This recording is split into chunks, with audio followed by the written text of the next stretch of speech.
तो चलिए अब बात करते हैं इंडियन पॉलिटिकल लीग की, और इसमें हम क्रिकेट की भाषा में जो चुनाव का घमासान है वो चौके छक्के देखने को मिलेंगे। और आज की सियासी पिच पर कौन बनेगा मैन ऑफ द मैच, किसकी गुगली में कौन फंसेगा और किस पर बरसेगा बाउंसर। तो चुनाव की हर खबर अब क्रिकेट की तरह।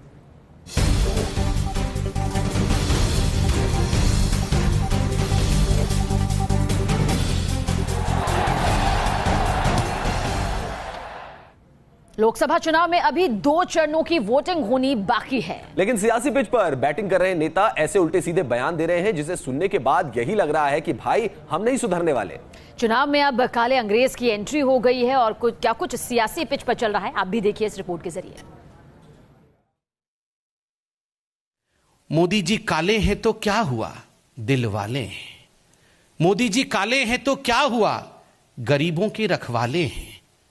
और मोदी जी काले हैं तो क्या हुआ, तेरे तेरे तेरे तेरे चाहने वाले हैं। चाय वाला और चौकीदार के बाद अब चुनावी मैदान में काला अंग्रेज की एंट्री हो गई है। अपनी बेबाक बयानबाजी को लेकर अक्सर विवादों में रहने वाले नवजोत सिंह सिद्धू की जुबान फिसल गई। फिर क्या था, सिद्धू के इस बयान पर सियासी भूचाल आ गया। सिद्धू के खिलाफ बीजेपी ने मोर्चा खोल दिया। संबित पात्रा ने पीएम मोदी पर सिद्धू के बयान को हिंदुस्तान की जनता के अपमान के साथ जोड़ दिया। महात्मा गांधी की पार्टी है, उन्होंने गोरों से आजादी दी थी और तुम इंदौर वालों अब काले अंग्रेजों से इस देश को निजात दिलाओगे। इन चोरों से, इन चोर चौकीदारों से इस देश को निजात दिलाओगे। पूरा हिंदुस्तान के चाहने वाले हैं मोदी। मोदी को हिंदुस्तान प्यार करता है और हिंदुस्तान को मोदी प्यार करता है। इसलिए आप मोदी जी को काला अंग्रेज कह के, यह अपमान केवल मोदी जी का नहीं है, यह अपमान समस्त हिंदुस्तान का है। और सिद्धू जी एक बात कान खोल के आज सुन लीजिए, आपने मोदी जी को और हिंदुस्तानियों को काला अंग्रेज कहा है। मैं आपसे कहूंगा, अपने इटालियन रंग पे ना इतना गुमान कर। सिद्धू जी और कांग्रेस पार्टी, अपने इटालियन रंग पे ना इतना गुमान कर। 23 तारीख को ये इटालियन रंग भी उतर जाएगा। मामला यही नहीं थमा। राष्ट्रवाद की पिच पर बैटिंग करने वाले केंद्रीय मंत्री गिरिराज सिंह ने सिद्धू के बयान को देश विरोधी बता डाला। वहीं बीजेपी प्रवक्ता शाहनवाज हुसैन ने सिद्धू को दूसरा मणिशंकर अय्यर करार दे दी। सिद्धू देश को तोड़ने वालों में से एक है। कटिहार आकर के आजाद भारत में हिंदू मुसलमान का नारा देने वाला सिद्धू ही थे। किस तरह की टिप्पणी है, क्या अपने बारे में उनके ख्याल हैं? ऐसे में मानता हूं कि पिछले चुनाव में मणिशंकर अय्यर की जो जगह थी 14 में, वो जगह नवजोत सिंह सिद्धू ने ले ली है। बीजेपी सिख दंगों को लेकर कांग्रेस पर हमलावर है, वहीं सिद्धू बीजेपी को राष्ट्रवाद के मुद्दे पर घेर रहे हैं। लेकिन परेशान करने वाली बात यह है कि इस जबरदस्त सियासी जंग में नेता शब्दों की मर्यादा भूलते जा रहे हैं। Team news nation. बड़े सारे बाउंसर फेंके जा रहे हैं और भले ही सियासी पिच पर सिद्धू बयानों के चौके छक्के लगा रहे हो और भले ही उनके बयान से बीजेपी परेशान हो रही हो, लेकिन सनी देओल के पिता धर्मेंद्र ने सिद्धू को लेकर ऐसी बात कह दी जो आपके दिल को छू जाएगी।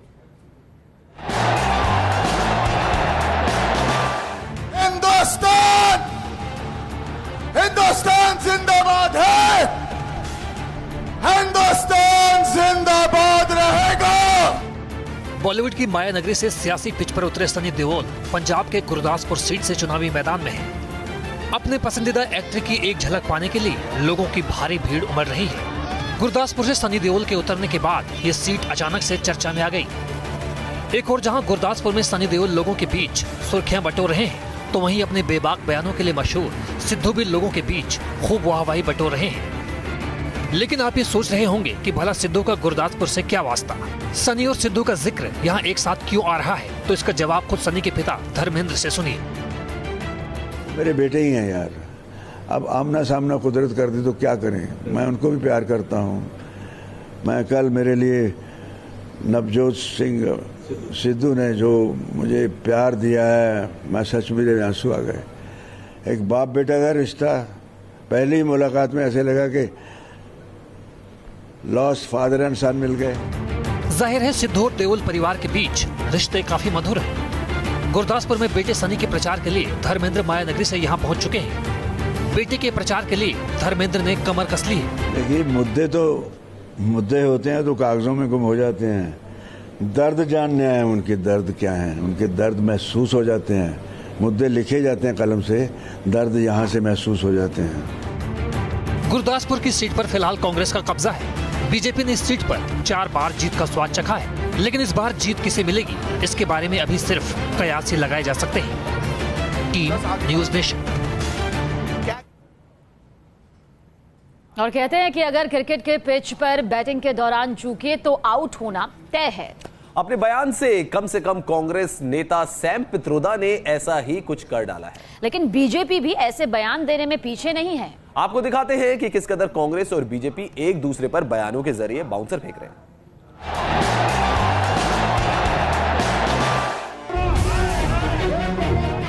अब क्या है 84 का? बात तो करिए, आपने क्या किया 5 साल में, उसकी बात करिए। 84 में हुआ तो हुआ।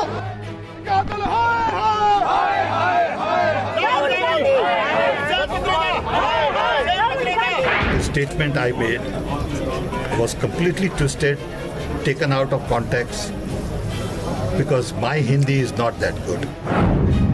भले ही कांग्रेस के तजुर्बेकार राजनेता सैम पित्रोदा ने 1984 से दंगों पर दिए गए अपने बयान को लेकर माफी मांग ली हो, लेकिन इस मसले पर सियासी मैदान में पसीना बहा रहे फील्डर्स एक दूसरे पर बाउंसर फेंकने से बाज नहीं आ रहे हैं। पित्रोदा के इस बयान के बाद मैदान में मौजूद तमाम राजनीतिक खिलाड़ियों ने चौके छक्के लगाने शुरू कर दिए हैं। हंगामा बर्पा होने के चलते सैम पित्रोदा ने तकनीकी तौर पर डिफेंसिव खेलते हुए माफी मांगने में जरा भी देर नहीं लगाई, लेकिन जब तक शॉट के बाद बॉल आसमान में हो तब तक ये नहीं कहा जा सकता कि बैट्समैन आउट होगा या नहीं। फिलहाल बतौर फील्डर बीजेपी कह रही है कि सैम सिखों के जख्मों पर नमक छिड़क रहे हैं। अब सिख भाइयों को के जख्म पर नमक छिड़क रहे हैं सैम पित्रोदा। कह रहे जो हुआ सो हुआ, जो हुआ सो हुआ नहीं है। 23 मई को पता लगेगा क्या हुआ, जब कांग्रेस को न्यूनतम सीट आएगी। साथ ही कांग्रेस ने भी इस मुद्दे पर अपने हाथ खड़े कर दिए हैं। देखिए, 1984 में जो सिख विरोधी हिंसा हुई थी, वो निश्चित तौर पर हिंदुस्तान के इतिहास का एक बहुत ही दर्दनाक हादसा रहा है, और इस पर कांग्रेस पार्टी ने हमेशा एक क्षमा व्यक्त करने वाला भाव व्यक्त किया है।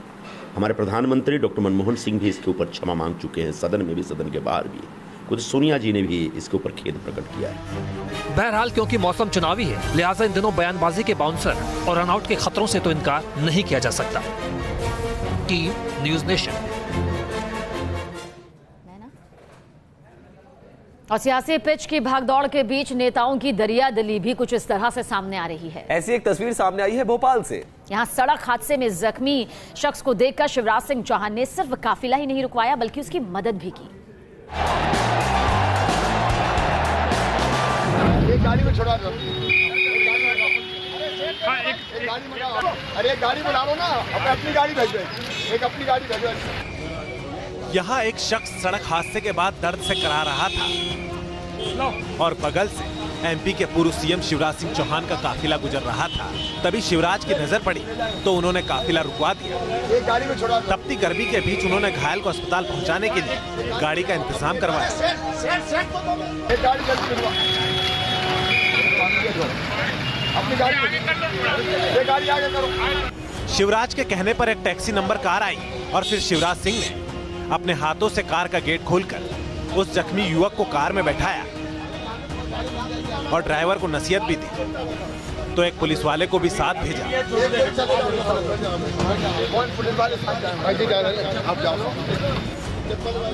नेताओं की दरियादिली की ऐसी तस्वीरें कमी नजर आती हैं, लेकिन असली नेता वही है जो जनता के लिए हर वक्त खड़ा रहे। Team news nation. तो क्या मोदी सेना के नाम पर वोट मांग रहे हैं? विपक्ष के आरोपों पर मोदी ने बेहद सधा हुआ जवाब दिया। मोदी को देने का कोई कारण नहीं है और देना भी नहीं चाहिए, और मोदी ने लेना भी नहीं चाहिए। लेकिन यह हिंदुस्तान का पराक्रम है कि नहीं है? सेना हमारे देश की है कि नहीं है? हमें गर्व होना चाहिए कि नहीं होना चाहिए? हम पाकिस्तान जो भाषा बोले वो हम बोले वो उचित है क्या? मेरा ऑब्जेक्शन यही है। तो मोदी मोदी जी के दमदार बात आप सुन सकते हैं न्यूज नेशन पर आज रात 8 बजे से। चुनावी रैलियों में सेना के पराक्रम की बात क्यों करते हैं मोदी, न्यूज नेशन का ये एक्सक्लूसिव इंटरव्यू देखिए आज रात 8 बजे से। आगे बढ़ते हैं सियासी पिच पर और क्या कुछ चल रहा है, अब इसकी तरफ एक बार फिर से रुक कर लेते हैं रवीश, क्योंकि कांग्रेस के लिए मैच जीतने की कोशिश कर रहे नवजोत सिंह सिद्धू लगातार किस तरह के बयान दे रहे हैं वो सभी के सामने है। सिद्धू ने एमपी के देवास में रोड शो भी किया और इस दौरान कांग्रेस के कई नेता मौजूद रहे।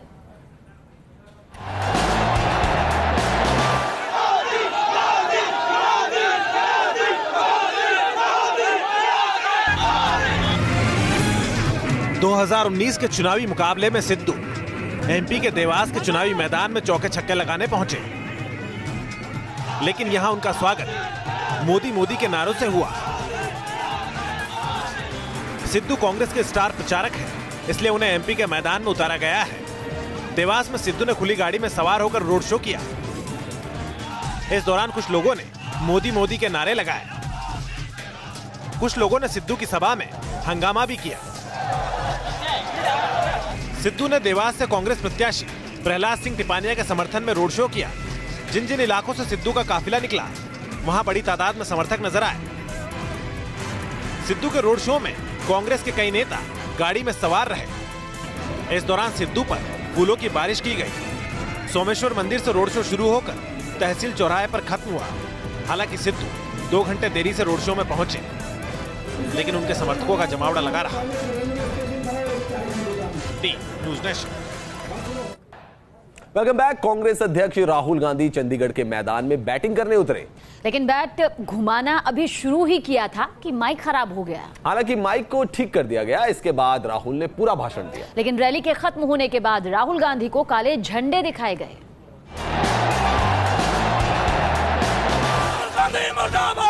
चुनावी मैदान में लहराते काले झंडे, ये तस्वीरें हैं चंडीगढ़ में कांग्रेस अध्यक्ष राहुल गांधी की सभा की। जब रैली खत्म होने के बाद राहुल का काफिला रवाना हुआ तो शिरोमणि अकाली दल के कार्यकर्ताओं ने राहुल गांधी को काले झंडे दिखाए। में आज राहुल गांधी की एक रैली थी। आप देख सकते हैं राहुल गांधी का ये पूरा काफिला जो है यहाँ पर निकल रहा है और पवन बंसल के लिए ये यहाँ पर आए थे। और उसके बाद जो है दूसरी तस्वीरें यहाँ पर देखेंगे, ये चंडीगढ़ इकाई के शिरोमणि अकाली दल के जो कार्यकर्ता हैं वो यहाँ पर जो है वो प्रोटेस्ट कर रहे हैं, काले झंडे यहाँ पर दिखा रहे हैं। और इनका साफ तौर पर कहना है कि जिस तरह से 84 दंगों को लेकर जो है इनकी कांग्रेस नेताओं की जो स्टेटमेंट आई है उसी को लेकर जो है वो यहाँ पर प्रोटेस्ट कर रहे हैं। राहुल गांधी ने कांग्रेस प्रत्याशी पवन कुमार बंसल के लिए रैली की। सभा के मंच से पीएम मोदी के खिलाफ नारे भी लगवाए। चौकीदार, चौकीदार। हाँ। इससे पहले राहुल गांधी ने जब मंच संभाला और माइक पर बोलना शुरू ही किया था कि माइक खराब हो गया। हालांकि माइक को ठीक किया गया। इसके बाद राहुल ने पीएम मोदी पर जमकर बाउंसर से प्रहार किया। अब पिछले 5 सालों में चौकीदार ने सबके साथ अन्याय किया। अनिल अंबानी को पैसा दिया, मेहुल चोकसी, नीरव मोदी, विजय माल्या, ललित मोदी, इन चोरों को चौकीदार ने पैसा दिया, मगर गरीब जनता को, चंडीगढ़ के युवाओं को, चंडीगढ़ के बेरोजगारों को एक भी रुपया नहीं दिया। चंडीगढ़ में कांग्रेस के पवन कुमार बंसल का मुकाबला बीजेपी की किरण खेर से है। इस सीट पर 19 मई को मतदान होगा। चंडीगढ़ से विशाल ठाकुर के साथ न्यूज नेशन।